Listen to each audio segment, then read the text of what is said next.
Hey everyone, I'm Rohan from Online Health Guide, and in this video, I will show you how to share your Indeed profile link.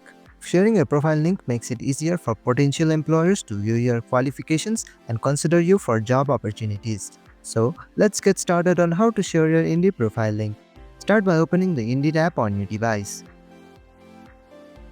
Once you are in the app, tap on the hamburger icon located at the top right corner of the screen. From the drop-down menu, select the profile option.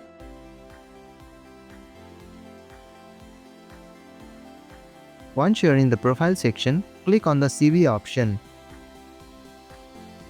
After the CV page loads, look for the three dots at the top right corner of the screen. Tap on it.